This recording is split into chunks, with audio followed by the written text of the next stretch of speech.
So the S22 Ultra, we've been using it for the past couple of months, and overall it's an excellent device, but we've not been just using one, we've been using two. Reason for that, as with every year, there are two separate versions of the S22 Ultra which you will not know on the face of it. As far as you know, it's exactly the same device, but based on your region, you'll be either getting the version powered by the Qualcomm 8 Gen 1 chipset, or you'll be getting the one powered by the Exynos 2200. This is something that's been going on with Samsung Galaxy devices for many years now. You'll get some differences, and a lot of it might just be down to logistics because they sell so many S22 Ultras. It's also going to be down to costs because obviously an in-house chipset is going to be much less. But for the consumer, that is a problem, right? Now, yes, you're not necessarily going to be side by side with somebody else that's got a different chipset because they're different regions, right? But as we've discussed before, it's 2022. You're international. You're going to know through videos, through friends that are overseas, that you're getting performance differences. And I'd like to say this though, they have been getting closer and closer, right? Because one of the things that I have noticed is battery life has actually been pretty consistent on both of them, roughly speaking. There's not been a significant difference. Usually the Qualcomm does edge out. But the two areas where I have seen differences, firstly, cameras, right? Because the chipsets come with their own ISPs, image signal processors, and they process images differently. So although the differences might just be kind of slight, there are differences there, right? And then more so, it's the differences in performance, especially when it comes to gaming. Now, you are a gamer. I am not, right? And you've actually done a detailed comparison between both the Exynos and the Qualcomm version. What have you noticed? So it's interesting when you look at both devices because, externally they look the same. Doesn't matter what color you pick, right? But when you boil down to gaming performance, they are sort of similar, which is a good thing. The problem you're going to be facing is not necessarily, like take a game like Genshin Impact. Genshin Impact is one we all use. Granted, Genshin Impact is a poorly optimized game, so which is why it's difficult for. Doesn't matter what chipset to run it, pretty well. The Snapdragon performs slightly better, like maybe 3 or 4 frames better, which to me is not too crazy. The problem you face with this device is when you look at games like Call of Duty Mobile. Now, you might say, well, Call of Duty runs on anything. That is true. And to me, that's a good baseline because it should work, at the same level everywhere. Call of Duty Mobile on the Snapdragon, what I got was Call of Duty Mobile, I ran it at the highest settings on Snapdragon, which is cool. And on the Exynos version, I could only run it on low to medium because developer had not gone around to, optimizing for the chipset.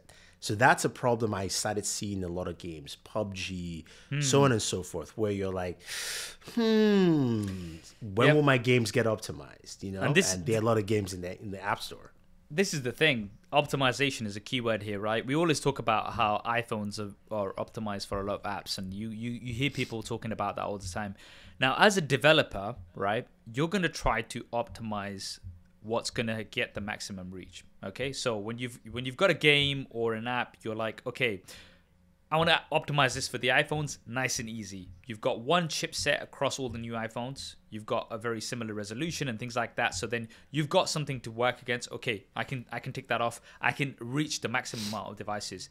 Now, when it comes to Qualcomm, the Qualcomm 8 Gen 1 is a chipset that's on many devices. We've got it on the OnePlus. We've got it on the Red Magic. We've got it on so many different Xiaomi phones and Oppo phones and all sorts, right?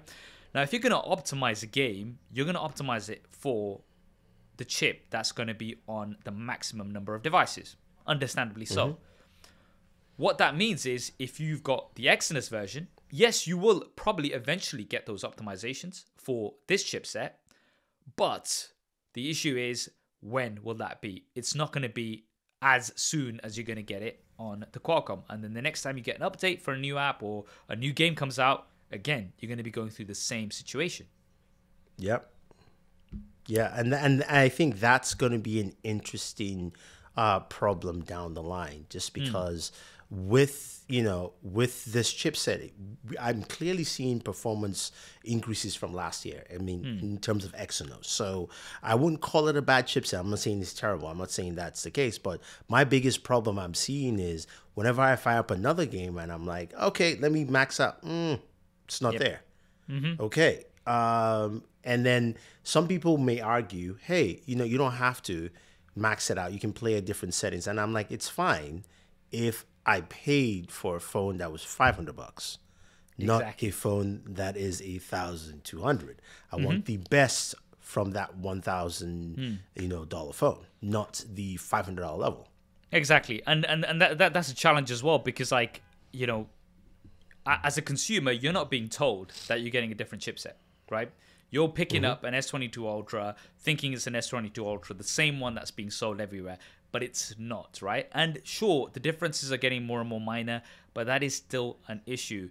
Now, the other thing as well is, some people in the past have imported smartphones over from overseas. So right now, I can just pop into Amazon, I can get the Qualcomm version, and I can get it imported into the UK. The issue, however, is when it comes to networks and bands, right?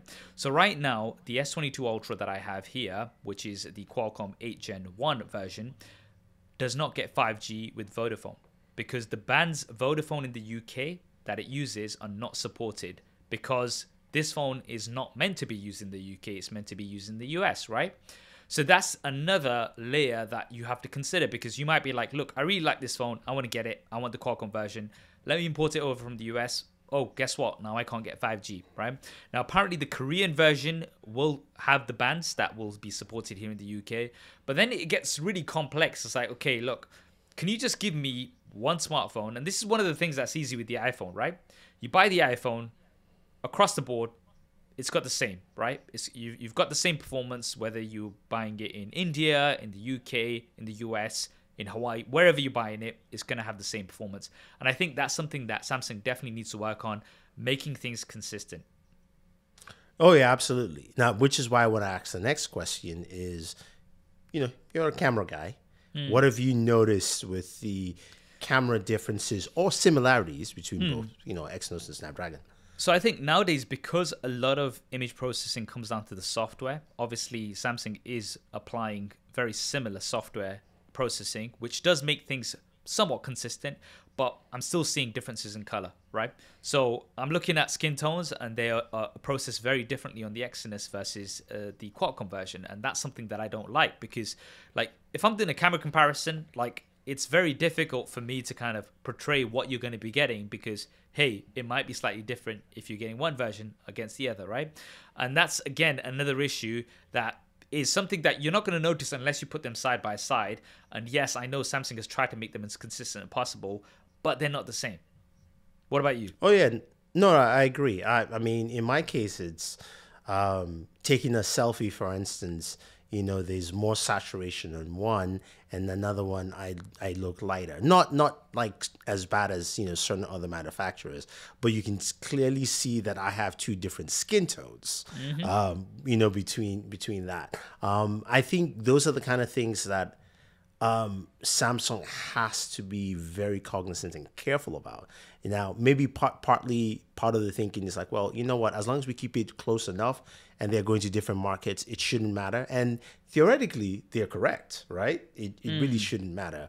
But we live in a connected world, especially if, forget the comparisons, especially if you follow a creator on YouTube who kind of looks like you, has similar skin tones. So you're like, okay, look, because with every camera has different, it functions differently with different skin tones, So when I follow a creator that kind of looks like me, and I'm like, okay, let's see what he thinks about the camera, because he's taking pictures of himself and stuff like that. And then I see another creator, I'm going, wait a minute. But they kind of like, can you all talk to each other? Because something's wrong here. It's different, Yep. That's where it becomes, I think it becomes an issue.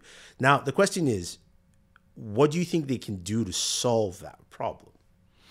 See, this is the thing. I would like consistency. Whether it's the Exynos across the board or whether it's the Qualcomm version across the board, I think it should still be the same. Or name them differently. And I've said this before, call it the S22 Ultra E, or call it something different, right? Because I think it's unfair on the consumer because they're not getting to know what the difference is, right? As long as you know that I'm getting a different product. Now, it might be 95% the same, but if it's still different, it's different. And I think that's something that needs to be made clear if you can't have consistency across the board in terms of manufacturing, because that is the ideal situation. Okay. I mean, what do you think? What do you think? I have mixed ideas on this. I definitely agree with you. I think just either deciding what chipset to go with. On the one hand, we kind of know, we know that Qualcomm would love to have all of Samsung's business. They would love to supply all the chips. And we also know that there's an in-house team in Samsung that wants to own that business as well. So how about you guys just do a battle of the death and just decide next year which chip you want to go with, and then we will live with that chipset as long as you can provide it. Or maybe they do a hybrid like some other companies have. We see Oppo that announced they announced this earlier last year that they were doing like a camera chip or something like that. Yeah. Maybe that's the case. I mean, I really don't know, but I prefer like the battle of the death scenario. Where they can pick something. Yeah, but I mean, they should pick something. I hope you enjoyed that clip. If you want to hear the full podcast episode, then that will be linked down below. And if you want to see more clips like this, then be sure to subscribe and hit that bell icon so you don't miss them. Thanks for watching. This is Saf on SuperSaf Speaks, and I'll see you next time.